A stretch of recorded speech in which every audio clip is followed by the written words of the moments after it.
Buenas tardes, queridos estudiantes de la Universidad Autónoma Gabriel N. Moreno, estudiantes de ingeniería. Continuando con nuestro curso de resistencia de materiales, hoy vamos a tocar un tema muy importante que tiene que ver con la flexión compuesta. Y hemos visto compresión centrada, hemos visto flexión simple, flexión pura, y la flexión compuesta no es más que la combinatoria de dos esfuerzos, que son la compresión o la tracción y la flexión pura. Cuando combinamos esos esfuerzos encontramos la flexión compuesta. Esta puede ser recta cuando cae sobre el eje de simetría de la sección transversal, o puede ser oblicua cuando la carga normal cae fuera de los ejes de simetría. A eso se refiere. Por consiguiente, las fórmulas que ya hemos visto ya son conocidas por ustedes. Lo único que sí, ahora esas ecuaciones, esas fórmulas, esos interactúan entre sí y lógicamente formando el famoso fenómeno de flexión compuesta, de mucha utilidad precisamente para el dimensionamiento de soportes. Nos acercamos por favor a la pizarra. Tenemos nosotros acá entonces un elemento prismático, el elemento a la cual estamos sometiéndolo a una carga normal. Pero la carga normal ya no cae sobre el eje de simetría, sobre el eje baricéntrico, sino cae excéntricamente. Puede caer en el eje X.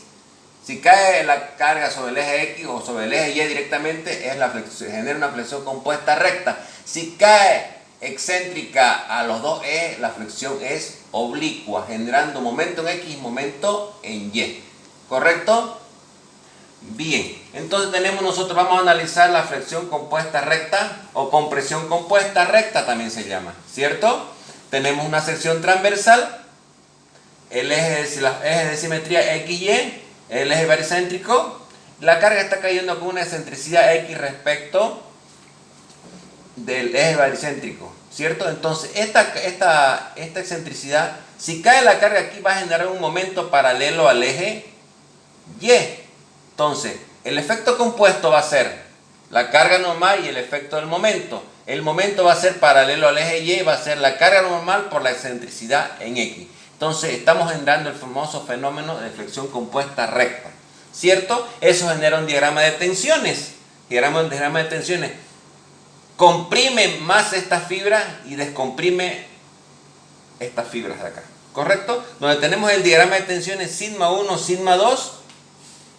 Pueden ser todas de compresión, o también puede darse la figura donde se presenten compresiones y tracciones dependiendo del efecto de la acción del momento, que haga que se genere lógicamente tracciones en las fibras extremas de la pieza, ¿cierto?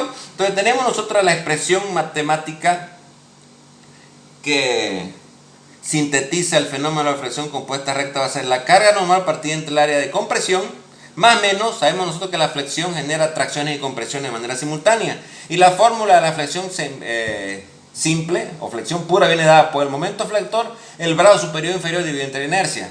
¿Correcto? Como la carga está excéntrica respecto al eje X, por consiguiente, el brazo va a ser el brazo X y superior y inferior.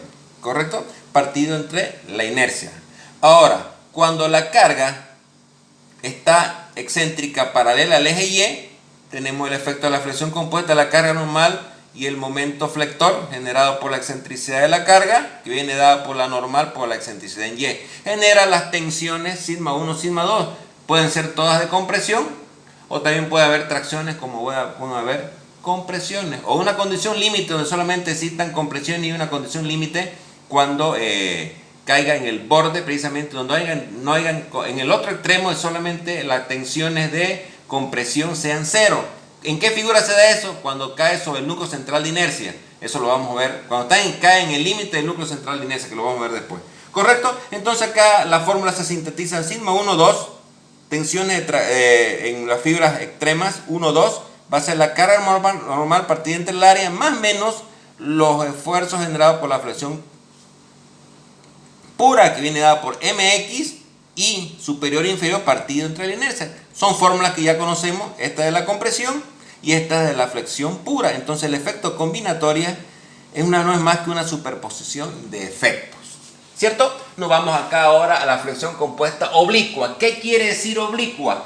Que la carga está cayendo fuera del eje de simetría de la pieza, fuera de su eje baricéntrico. Una excentricidad en X tiene una excentricidad en Y. Y precisamente el diagrama de tensión es el que se forma acá. Comprime más acá y descomprime esta fibra. Por consiguiente, el diagrama de tensión es sigma 1, sigma 2 venado por esta figura.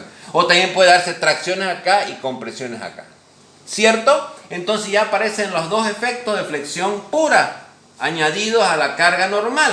Sigma 1, 2 va a ser la carga normal partida entre el área negativa más menos el momento flexor X, Y superior y inferior partido entre la inercia más menos el momento en Y, X, Y superior e inferior partido entre la inercia, que es la fórmula de la flexión compuesta oblicua. Donde sigma 1 y sigma 2 son las tensiones generadas por la flexión compuesta recta u oblicua. Donde Y es el momento de inercia de la sección transversal. ¿Cierto? Ahora vamos a tocar este tema que es importantísimo, que tiene que ver con núcleo central de inercia. ¿Qué quiere decir eso? Cuando la carga cae dentro de este núcleo, todas las fibras de la pieza se ven comprimidas. Cuando cae en la condición límite del núcleo, hay una de las fibras extremas que está tensión cero y la otra de compresión. Cuando la carga cae fuera del núcleo central de inercia, hay una fibra que está siendo traccionada, que es esta fibra de acá, y una fibra que están siendo comprimidas. ¿Cierto? Entonces, lo correcto es que la carga no caiga fuera del núcleo central de inercia para que no existan tracciones, porque es una situación desfavorable para efectos del dimensionamiento. ¿Dónde cae ese núcleo central de inercia? Cae en el tercio central. En el tercio central. Cae en el tercio central. Un tercio. Un sexto más un sexto es un tercio. Un sexto más un sexto es un tercio. ¿Qué quiere decir? Que el núcleo central precisamente es un tercio de las dimensiones de la sección transversal, o del eje baricéntrico H sobre 6 o B sobre 6, B sobre 6. Ese es el núcleo central de inercia. Importantísimo a la hora del dimensionamiento de soportes. ¿Correcto? Por otro lado, vamos a expresar la ecuación de la misma manera de la fórmula de flexión compuesta recta u oblicua, en términos de reemplazando ya los valores de los brazos y al mismo tiempo los momentos de inercia. Entonces tenemos nosotros que la carga normal, el momento flexor MY, N por excentricidad en X, ¿correcto? Sigma 1, 2 va a ser la carga normal partida entre el área más menos el momento flexor en Y multiplicado por el brazo. ¿Cuál va a ser el brazo? B partido entre 2. Si la sección transversal acá es B, por consiguiente, la base que vamos a tomar es la propia altura. El momento está actuando acá, la base va a ser la perpendicular a la paralela al efecto del vector momento, ¿cierto? Y la altura la perpendicular. Por consiguiente, la inercia va a ser altura base al cubo partido entre 12, ¿cierto? Trabajando esta expresión, nosotros lo pasamos a multiplicar arriba, centro con centro y extremos con extremos, llegamos a esta expresión de acá, N partido entre B por H, que es el área, más menos 12, la carga normal, la excentricidad en X por B, dividido entre una B con una B se va. ¿Qué me queda? Me queda HB cuadrada. Separo, factorizo una B, queda B por H multiplicado por B. B por H multiplicado por B. O H por B multiplicado por B, da lo mismo, ¿cierto? Factorizo B por H. Factorizo B por H, entonces aquí me queda, y factorizo la carga normal, ¿qué me queda? 1 más menos 6 veces la excentricidad, 6 veces la carga normal por la excentricidad en X partido entre B, ¿correcto? Que va a ser las tensiones de flexión recta expresadas en términos de las excentricidades, ¿cierto? Entonces, ¿qué queda? La famosa expresión. Ahora, si queremos con nosotros calcular ¿cómo se llama?